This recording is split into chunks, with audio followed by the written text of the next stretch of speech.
So, let us continue with our discussion. In this lecture, we shall be talking about IP addressing and routing, because as we had mentioned that in the internet TCP IP plays a very important role, and it is the IP layer which is at the network layer which is responsible for all the routing of the packets and some addressing issues. So, the title of the lecture is IP addressing and routing part 1. Now, in this lecture I shall be broadly talking about IP packet fragmentation. IP addressing I will be talking about a little later. Firstly, we will be talking about IP packet fragmentation, and there are broadly two types of fragmentation which is there, transparent and non-transparent. We shall be looking at those. This fragmentation comes from the point that I had mentioned earlier, that when a packet is being given to the IP layer for routing, the packet may be too large. There may be some networks where the IP software or the layer is so configured that the maximum size of a packet is limited. So, if the incoming packet is larger than that, then the packet may have to be broken up or fragmented into smaller packets. Okay? This is the basic idea behind fragmentation. So, let us come to this. Fragmentation, as I said, we require because we need to break up a packet at times. Now, the way it works, if you look at the layering, you have the IP layer sitting at the network level, and below the IP layer you have the data link or the physical layer or the hardware layer, whatever you call, let us call it the data link layer. So, whenever the IP layer wants to send some packet for delivery, it will first be giving that packet to the data link layer. Okay? So, the IP layer simply injects the packet into the data link layer, and IP does not consider at all regarding reliability. It is a basic datagram service where each of the packets are being sent out as independent entities, and as I mentioned earlier, the packet might get lost, duplicate packets may get generated, and the ordering of the packets is also not maintained. There is no guarantee, right. Now, the point that I was mentioning, that at the layer of IP, in fact, at every layer there is a maximum size of the data unit that can be handled. That is primarily because of the size of the buffers, the number of bits that is reserved in the packet format and so on. Okay? And this limit or limitation is referred to as maximum transfer unit or MTU. The MTU can vary from one network to another. So, when a packet traverses through multiple networks, it may encounter various different MTU values, all right. So, as I had said, suppose I have a large packet and it is trying to flow through a network where MTU is rather small. So, what will happen? There will be a process called fragmentation which will take place, where the packet will be broken up into smaller packets, and somewhere later the smaller packets will have to be put together again to get back the original packet. That part is called reassembly. So, fragmentation and reassembly, and each of these fragments that are created, they are treated as separate IP packets and are transmitted separately. And this fragmentation is typically done by the routers when it receives a packet from some other network and wants to route it inside the network or maybe to the next network, right.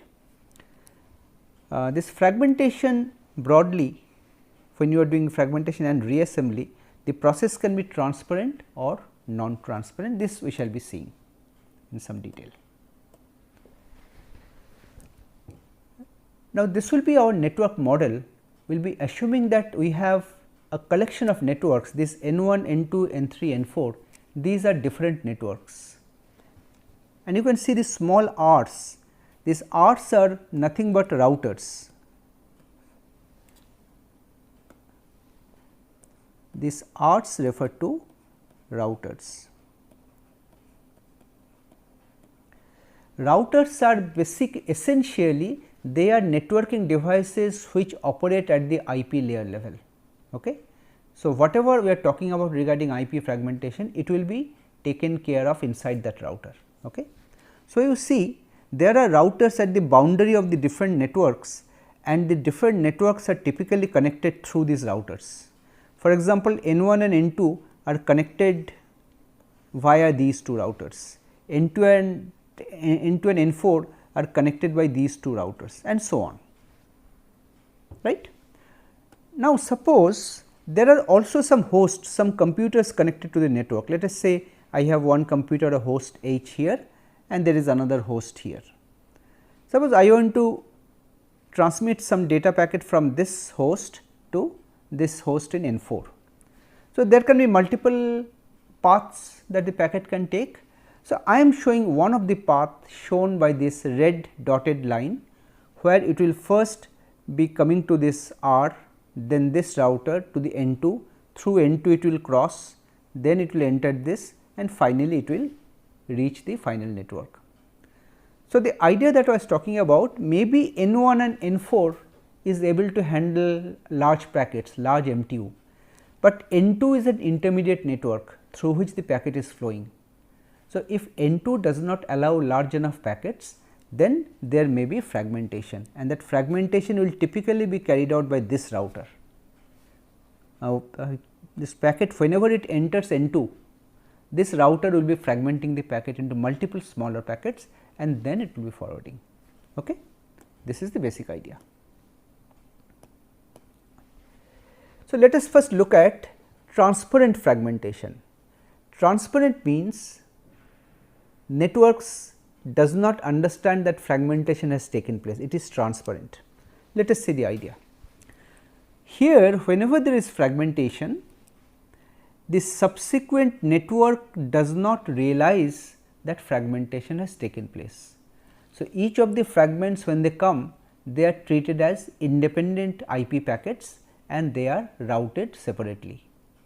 So, these intermediate networks are not at all worried about the reassembly part, only it is doing the fragmentation. Okay. But you see the idea is something like this. Suppose I have a network here, a packet is coming, it is getting fragmented, it is coming out. So, the subsequent networks does not need to know that a fragmentation has taken place. The idea is that if there is fragmentation, then the exit router in the same network will be responsible for reassembly. It will again put together the fragments back, so that the original packet which was there here, it will again come out of this network. So, fragmentation and reassembly happens inside this network, and it is totally transparent to the other networks, right. So, the idea is follows, as I said. Suppose a large packet reaches a router which breaks it up into smaller packets or fragments, and each of these fragments are routed, and there is a constraint here, they must be sent to the same exit router, let us say RE, because in a particular network there can be multiple routers connected. Okay? There can be multiple routers and connection to the outside world. So, all the fragments must be sent to the same exit router, so that the exit router should be able to do the reassembly, put the fragments back together again. Okay? This RE will reassemble the fragments into the original packet before it can forward to the next network. This is the basic idea. Okay? This is called transparent because the subsequent networks are not aware of the fact that fragmentation is taking place. Now, in general, because a packet may be traversing multiple networks on its way to the destination, this kind of fragmentation and reassembly may happen multiple times. Okay? So, this is something you also need to remember.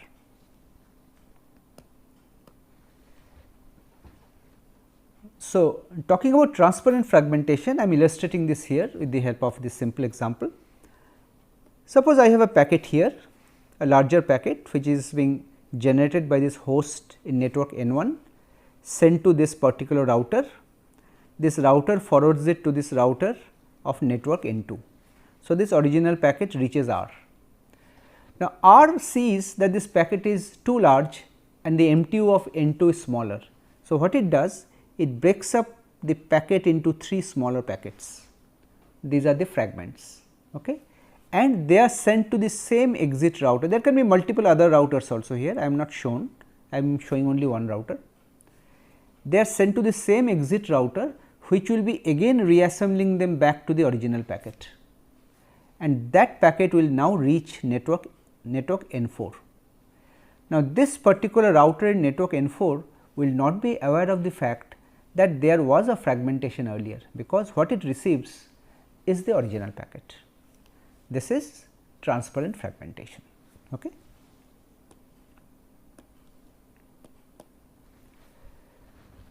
Now, here one of the drawbacks for transparent fragmentation is, here we are saying that all packets must go through the same exit router, because the exit router will have to reassemble the fragments. But the problem is, even if there are multiple exit routers, all the fragments will have to go to the same router for handling. So, that router might get overloaded. So, if there was a scope for parallel processing using other routers, maybe the forwarding of the packets would have been faster. But here, because we are using the same exit router, the burden on that router increases, it may become slow. Okay. Now, another thing is that, talking about the exit router must be able to know that whether it has received all the fragments of a packet, so that it can put together all the fragments again. How it can know? There are 2 alternatives you can think of. Now, each packet can come with a count field. Count field will indicate how many remaining fragments are there. So, when it reaches the exit router looks at the count field in the packet. So, when the count field reaches 0, let us say, so it will know that all the fragments have come, now I can reassemble them. Or there can be a special delimiter like end of packet. The last fragment of the packet will be marked specially, so that the exit router will know that this is the last fragment, there are no more fragments after this. So, now I can assemble. Okay? Fine. Now, here as I said, here lot of overheads are encountered. There are 2 things. One is we are putting more burden on one particular router, and secondly, after fragmentation, the exit router must be doing a reassembly. So, if this packet flows through multiple networks, there will be multiple possible fragmentations, multiple reassembly, again fragmentation, again reassembly. So, the amount of overhead is much higher here. Okay. Now, coming to non-transparent fragmentation, this is what the IP protocol follows. Here, the fragmentation is not transparent to the subsequent networks. The subsequent network will know that fragmentation has taken place.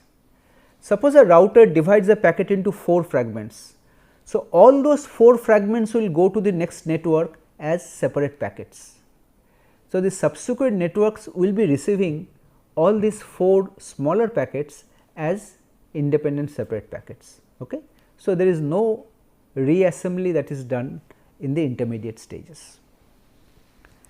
So, the basic concept is that the fragments are not reassembled at any of the intermediate routers. Fragments are created and let them flow to the destination through the intermediate networks or routers wherever they are. Each fragment is treated as an independent packet, as I said, and the responsibility of the reassembling this fragment lies with the final destination host. Suppose I am sending the packet to your computer, finally all the fragments will come to the IP layer of your computer, and that is the IP layer of your computer where these fragments will get assembled again. Okay? This is how non-transparent fragmentation works, and as I said, the IP protocol in TCP IP uses or follows non-transparent fragmentation.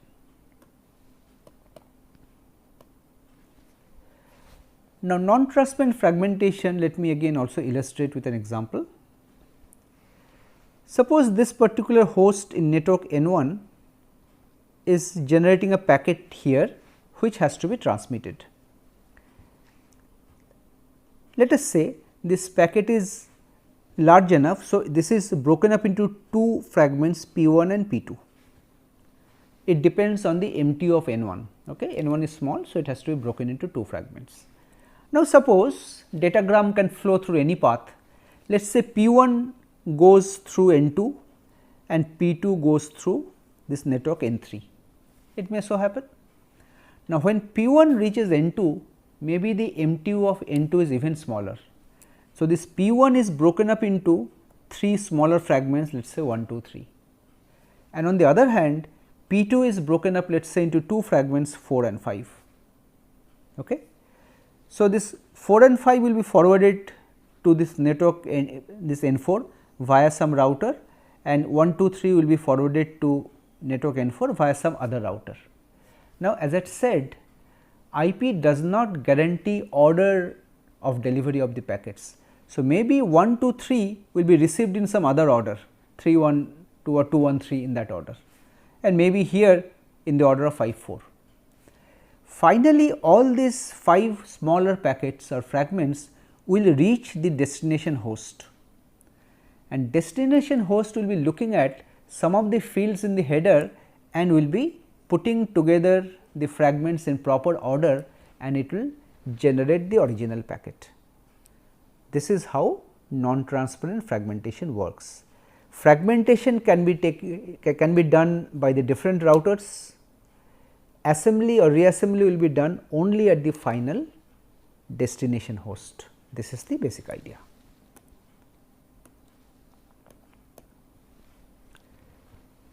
The advantages you can clearly see here. You can use multiple exit routers for transmitting the fragments, and therefore, you can have better utilization of the networking resources, the links.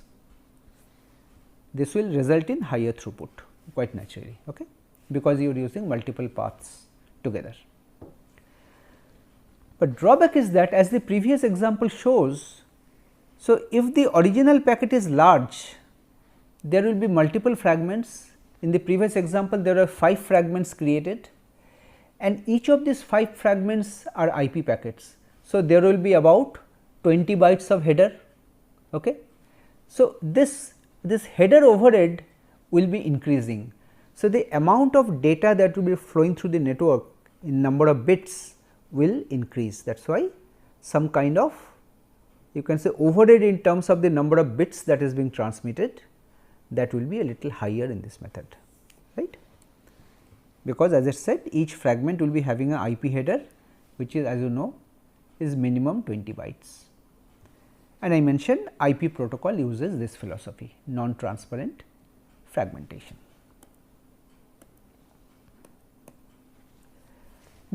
Now, let us look at the header structure of an IP packet. This already we have seen earlier, these are the different fields. Now, with respect to fragmentation and reassembly, I did not discuss 3 of the fields earlier. They are this identification, some flags, and this fragment offset. These 3 fields in particular are used for handling this fragmentation and reassembly. Let us see how. The meaning of these fields are as follows. The identification is a 16-bit field. This identifies the datagram ID, that means the original packet ID. The idea is that if my original packet has an ID of, let us say, ID equal to 5, then all the fragments that will be created from this fragment, they will all be having ID of 5. So, the ID field indicates that although they are different fragments, different packets, but they actually belong to the same master packet. They have to be reassembled together. Okay. This is the idea behind ID. It identifies that from which original packet these fragments were created. Okay. Next comes something called fragment offset. This is a 13-bit field. Well, you see, Suppose your original packet was like this. Let us say this packet was divided into 3 fragments. This is one fragment, this is one fragment, this is one fragment. So, the first fragment started from an offset 0. Let us say the size of this, let us take an example, the size of this is 1000. So, the next packet will start from address 1000, this is the offset. Let us say this also has a size of 1000. So, the third packet will start from an offset of 2000. So, when you create the fragments, you also mention the offset with respect to the original packet. So, that when you are reassembling later, you will be knowing which order you will be putting these fragments back together. Okay? And this 13-bit field, actually this specifies the offset in multiple of 8 bytes. You should remember this. So, instead of specifying this as a 16-bit field, because the number of bits in the header is limited, it uses a 13-bit field and puts a restriction that offset has to be a multiple of 8 bits. Okay? And there are flags, there are 3 bits reserved for the flags, but actually 2 flags are defined. One is a D flag, D stands for do not fragment. So, if this flag is 1, it tells the router that do not fragment this packet. So, you can enforce this, that this packet must not be fragmented. It is carrying some other information, which if you fragment, there may be some problem. And the other field M, this stands for more, there are more fragments. This identifies whether the current fragment is the last fragment in the chain or not the last. If M equal to 1, it means there are more fragments coming after this, but if it is 0, it means that this is the last fragment of the original packet, there are no more after this. Okay? So, these fields are used for IP fragmentation and reassembly. Let us take an example. Let us assume that I have a scenario like this, where I am trying to send means 1000 bytes of data through IP. The first network has an MTU of 620 bytes, the second network has an MTU of 400 bytes. Let us assume this. So, in this diagram I am showing how the packets are fragmented into. This is my original packet. This is my original packet, where you can see there are 1000 bytes of data, and of course, IP header will require 20 bytes. This will be the total packet, and in this header, let us say the ID is 5, let us say the ID of the packet is 5, and because there is no fragmentation, the fragment offset is 0, it starts from offset 0. M equal to 0 means there are no further fragment, this is only one single piece, single fragment packet. Now, the first network has an MTU of 600, so it has to be broken up because it is 1020, this is the size of the packet.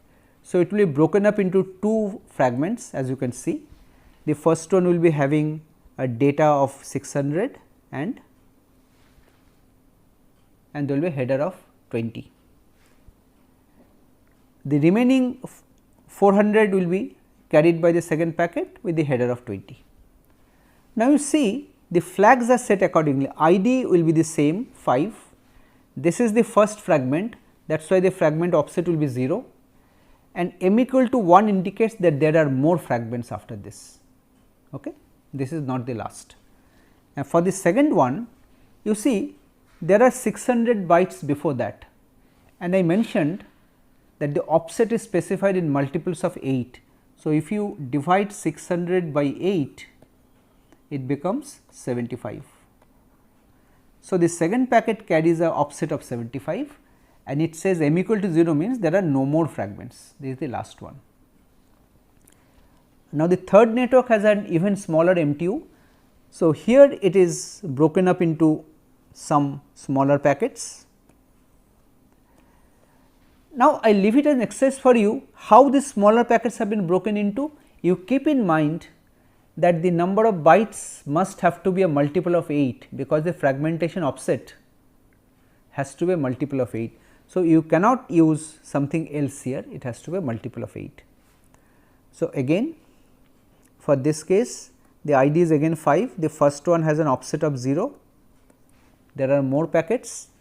The second fragment here that is generated from here, it will have an offset of 47 multiplied by 8 is 376, 47, and again there are more fragments coming. And similarly for the second one, again there will be 2 fragments generated. The first one will be having an offset of this same 75, more packets are there m equal to 1, and the last one will be having, you see, 376 divided by 8 is 47, and 47 plus 75 is 122. It will be having an offset of 122, and this is the last fragment. So, this is how the packets are all generated when a packet is fragmented. Okay. So, here we have explained with the help of this example that how the packet is fragmented, and you see one thing that that the original packet contained 1020 bytes, because there was 20 bits of header. But here after fragmentation we are generating 4 fragments. So, the total amount of bits that are transmitted is 1080. This is the overhead I was talking about, right. Okay.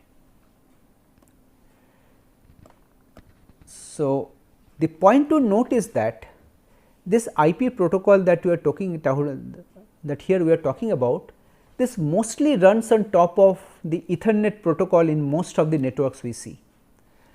Now, in Ethernet, which is at the data link layer, the maximum frame size is 1500, but IP protocol can have a packet size of maximum 65,000 approximate 64K. So, when a packet goes down to Ethernet level, it has to be broken up into smaller frames. So, there is some kind of fragmentation happening at the Ethernet level. Just to avoid that, some of the IP layers put a restriction that let us also limit the packet size to 1500, M2 of 1500, so that at the Ethernet level we do not have to carry out any additional fragmentation. This is one of the important points. And the other important thing is that most of the data packets that are generated, the IP packets, they are anyway small, they are less than 1500.